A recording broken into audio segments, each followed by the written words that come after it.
बिस्मिल्लाहिर्रहमानिर्रहीम। अस्सलामु अलैकुम। दर्स क़ुरान खणी मां अवां जी ख़िदमत में हाज़िर थियो आहियां।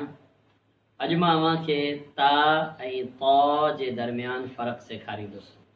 सभ खां पहिरीं ता, जंहिंखे सिंधी में ते तारो करे पढ़िबो आहे। जॾहिं ज़ुबान जी चोटी मथे ॿिन्ही ॾंदनि जे पाड़ सां टकराए त उतां ता अदा थींदी आहे। ता जे मश्क़ करण जो बहितरीन तरीक़ो ही आहे त शुरू में हमज़ो आणियो, उनखे ज़बर ज़ेर पेश टिनी हरकतुनि सां पढ़ो ऐं उनखां पोइ ता आणियो, उनखे साकिन करे हमज़ा सां मिलाए पढ़ो। मिसाल अत, अत, इत, इत, उत, उत। ऐं तौ, जंहिंखे सिंधी में तुए तोतो करे पढ़िबो आहे। जॾहिं ज़ुबान जी चोटी ॿिन्ही ॾंदनि जे मथियनि ॾंदनि जे पाड़ सां टकराए त उतां तौ अदा थींदी आहे।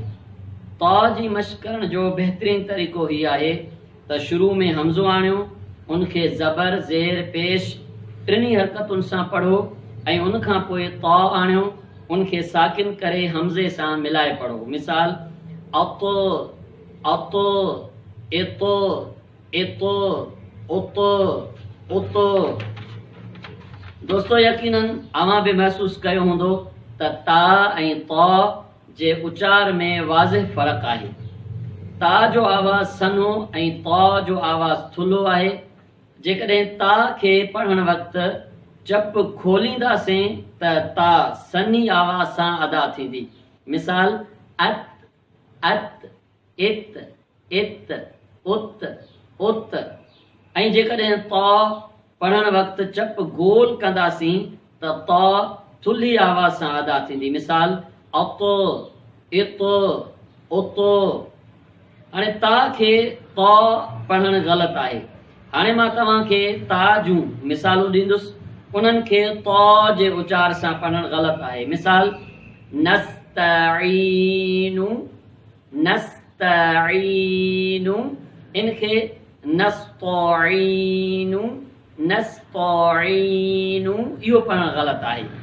ऐं मुस्तक़ीम, मुस्तक़ीम।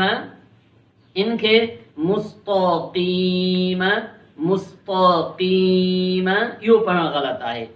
अहिड़ी तरह सां अनअमत, अनअमत। इनखे अनअमत, अनअमत इहो पढ़णु ग़लति आहे। ऐं तौ खे ता पढ़णु ग़लति आहे। हाणे मां तव्हांखे तौ जूं मिसालूं ॾींदुसि, उन्हनि खे ता जे उचार सां पढ़णु ग़लति आहे।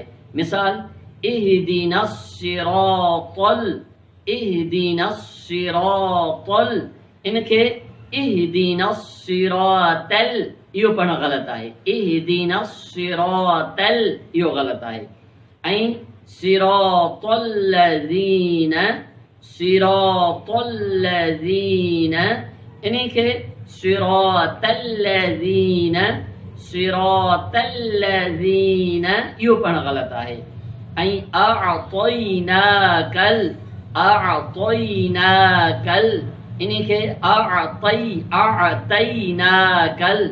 अअतैनाकल इहो पढ़णु ग़लति आहे। अवां इन्हनि हरफ़नि जी ख़ूब मश्क़ कयो ऐं पंहिंजी तिलावत खे बहितर बणायो।